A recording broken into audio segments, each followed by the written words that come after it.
కడపలో అలంఖాన్పల్లి పెద్ద దస్తగిరి హత్య కేసు సంచలనం రేపుతోంది. ఈ ఘటనపై మృతుడి భార్య రమణమ్మ, తమ్ముడు చిన్న దస్తగిరి మీడియా ముందుకు వచ్చి పలు అనుమానాలు వ్యక్తం చేశారు. మృతుడి భార్య రమణమ్మ మాట్లాడుతూ తన భర్తను అన్యాయంగా హతమార్చారని, ఆయనకు ఎవరితోనూ వ్యక్తిగత వివాదాలు లేవని చెప్పారు. దాదాపు 30 ఏళ్లుగా రియల్ ఎస్టేట్ వ్యాపారం చేస్తున్నప్పటికీ ఎవరిని మోసం చేయలేదని తెలిపారు. హత్యకు గల కారణాలు ఇప్పటికీ తెలియలేదని, పోలీసులు ఇంట్లో తనిఖీ పేరుతో కీలక పత్రాలు తీసుకెళ్లి ఇప్పటికీ తిరిగి ఇవ్వలేదని ఆరోపించారు. ఈ ఘటన వెనుక ఉన్న అసలు నిందితులను బయటపెట్టాలని ఆమె డిమాండ్ చేశారు. దాడిలో గాయపడిన చిన్న దస్తగిరి మాట్లాడుతూ తమ అన్న కొడుకు వద్ద జరిగిన చిన్న గొడవ పెద్ద దాడికి దారితీసిందని తెలిపారు. ఫోన్లో బెదిరింపులు వచ్చిన నేపథ్యంలో ఇంటి వద్దకు వచ్చిన తమపై గుర్తు తెలియని వ్యక్తులు కత్తులు, రాళ్లతో దాడి చేశారని చెప్పారు. రిమ్స్ లో చికిత్స పొందుతున్న సమయంలో కూడా మళ్లీ దాడి జరిగిందని, ఆ ఘటనలో తన అన్న ప్రాణాలు కోల్పోయాడని వెల్లడించారు. ఈ కేసు వెనుక కొందరు పెద్దల ప్రమేయం ఉండొచ్చని అనుమానం వ్యక్తం చేస్తూ పోలీసులు పూర్తి స్థాయిలో దర్యాప్తు చేసి నిజాలను వెలికి తీయాలని కోరారు. చంపుతాను, మాకు వదులుతా 5 నిమిషాల్లో చంపుతానని ఇద్దరు వ్యక్తులు ఆమెను పట్టుకుని మేము చెట్టుకు ఏదో ఒకటి తీసుకొని వచ్చి కట్టేసి పోలీసు వాళ్ళకి అప్పగియాలంటే వాళ్ళు ఇదిలించుకొని వాళ్ళు ఫోన్లు చేసుకొని మళ్ళీ నలుగురిని మనుషులను పిలిపించుకున్నారు. ఆ నలుగురు వస్తానే వీళ్ళు అందరినీ ఇడిపించుకొని అందరినీ భయభ్రాంతులు చేసి కత్తులతో కట్రాళ్ళు ఎత్తినారు. మా ఇంటికనే కట్రాళ్ళు, చెట్టుకు చుట్టూ కట్రాళ్ళు పెట్టుకుంటాం, రాళ్ళు పెట్టుకుంటాం కదా, ఆ రాళ్ళు తీసుకొని ఇంత రాళ్ళు ఎత్తి వేసి ఎవరన్నా పోనీలు అయ్యోలో పాపం అన్నోళ్ళని కూడా ఒక ఆమెను ముసలామెను దొబ్బినారు. ఆమెకు నడుములు ఇరిగినాయి. ఇంకొక ఆయపను చెయ్యి అడ్డం పెడితే చెయ్యికి కత్తితో పొడిచినారు. కత్తితో పొడిచి ఆయనకు 10 గుట్లు పడినాయి.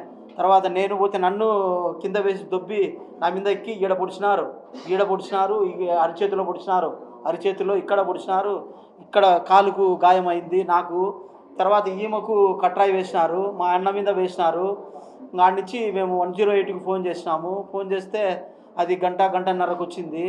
తర్వాత పోలీసు వాళ్ళకి ఫోన్ చేసినారు, పోలీసు వాళ్ళు రాలేదు. 108లో మేము దెబ్బలు తగిలిన వాళ్ళు కటారి దస్తగిరి, నేను కలమల చిన్న దస్తగిరి, నేను మౌలాలమ్మ, ఇంకొక ముసలామ సంటెక్క, ఈ నలుగురిని 108లో ఎక్కించినారు. గంటన్నర తర్వాత రిమ్స్ వచ్చిన తర్వాత రిమ్స్ పోయినాం.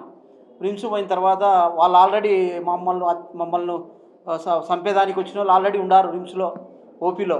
మేము ఉండాము అదే రూమ్లో, వాళ్ళు ఒక రూమ్లో ఉన్నారు, మేము అదే రూమ్లోనే ఉన్నాం. వాళ్ళందరూ మమ్మల్ని చూసినారు. మేము ఆరోగ్యం చూపించుకుంటున్నాము, దెబ్బలు చూపించుకున్నాము, ఓపీలు రాపించుకున్నాము. ఇంకా మాకు ఎక్స్రేలు తీపించుకొని రాకుండా అన్నాడు. అందరికీ ఎక్స్రేలు తీపించినాడు. మా అన్న తీపించినాడు. ముందు అందరికీ చూపించిన తర్వాత ఓపీలో నుంచి బయటకు వచ్చినాం. బయటికి ఒక 500 అడుగులు నడిచి వచ్చానే చెట్ల పొదల్లో నుంచి వచ్చి సడన్గా వచ్చేసినారు. సడన్గా వచ్చి కత్తులతో ఒక నిమిషంలోనే కత్తులతో పొడిచినారు. అందరు చుట్టుకొని 4-5 మంది చుట్టుకొని పొడిచినారు.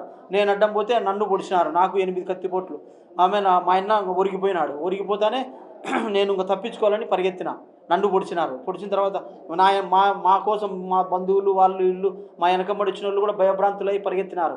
20 మంది దానా మా వాళ్ళు, మా వెనకబడి వచ్చిన వాళ్ళందరూ 20 మంది మా కత్తిపోట్లు చూసి వాళ్ళు భయపడి వెళ్ళిపోయినారు, పరిగెత్తిపోయినారు.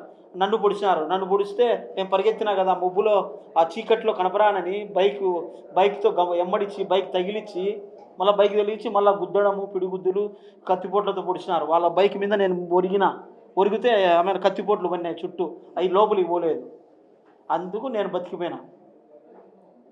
అది జరిగింది. పేర్లు అయితే తెలియదు. రాజారవి గ్యాంగు, చెన్నూరు గ్యాంగ్ అంట, అలంకాన్పల్లిలో గ్యాంగు, వెంకటేశు, మనోహరు, ఆనందు, వీళ్ళని పేర్లు తెలుసు. ఇంకా వీళ్ళ గ్యాంగులో ఎంతమంది ఉన్నారో చుట్టూ అలంకాన్పల్లి చుట్టూ ఉన్నారు.